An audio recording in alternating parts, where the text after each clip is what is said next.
Sabe aquela sensação de que a nossa cultura tá, sei lá, acelerada demais, fragmentada, que tudo hoje em dia parece ser só imagem, só espetáculo? Pois é. De onde vem isso?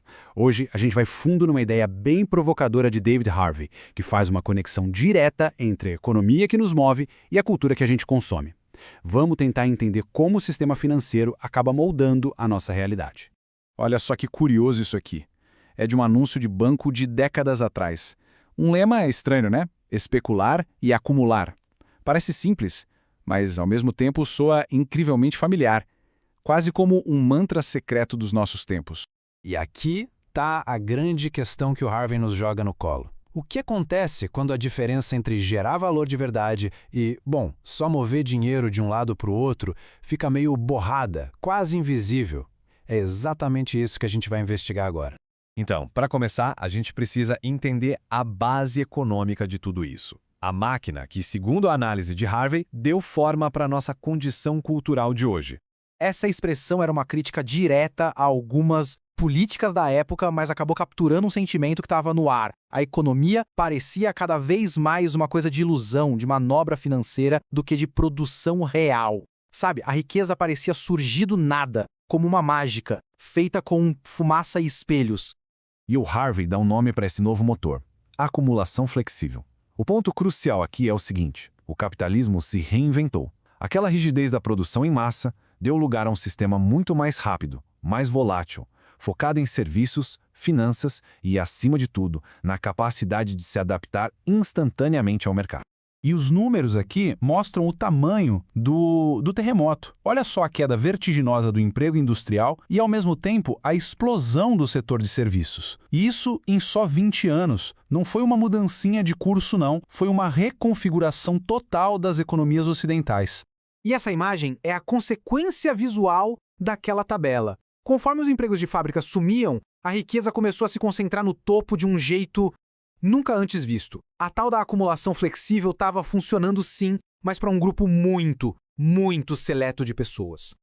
Ok, agora vamos sair um pouco da economia e mergulhar na cultura. Como é que essa nova máquina de fazer dinheiro transformou a arte, as cidades e a vida de todo mundo? O Harvey usa uma comparação genial entre Goya e Picasso para mostrar essa virada. Para Goya, a arte era uma ferramenta, um jeito de confrontar a história e chamar para a ação. Já em Picasso, a arte se torna um refúgio, uma verdade eterna para nos consolar do horror, em vez de ser um chamado para mudar o mundo. A arte passa de ferramenta a bálsamo. E a história fica ainda mais interessante. Pensa só, até a arte mais abstrata foi capturada por essa lógica.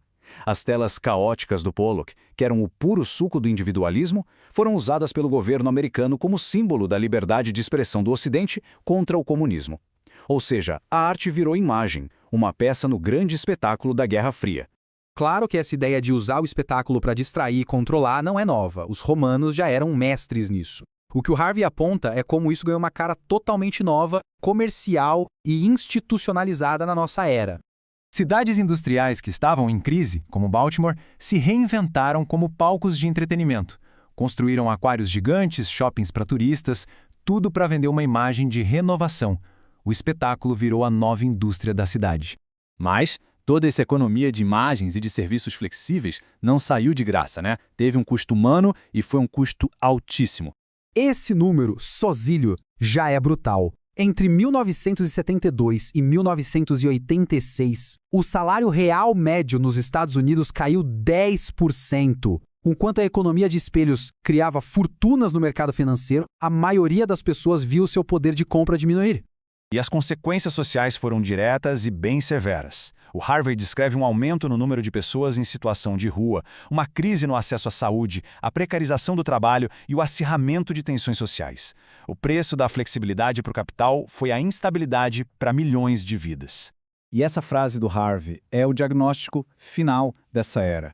Uma sociedade obcecada pela imagem, pela superfície, pela estética, enquanto os fundamentos éticos, como o de cuidar das pessoas, se desfaziam. A aparência se tornou mais importante que o bem-estar. Então, como é que tudo isso se conecta? Qual é a grande conclusão que o Harvey nos oferece no fim das contas? O ponto central é que o tal do pós-modernismo, com essa coisa da fragmentação, da desconfiança nas grandes verdades, do foco na superfície, não é só uma modinha na arte ou na arquitetura. É algo muito, mas muito mais profundo. É a própria lógica cultural do capitalismo flexível. A nossa cultura de memes, de notícias 24 horas, de fama instantânea e de incerteza constante, tudo isso é um reflexo direto de uma economia baseada na velocidade, na volatilidade e no espetáculo. A cultura, no fim, se tornou o espelho da economia.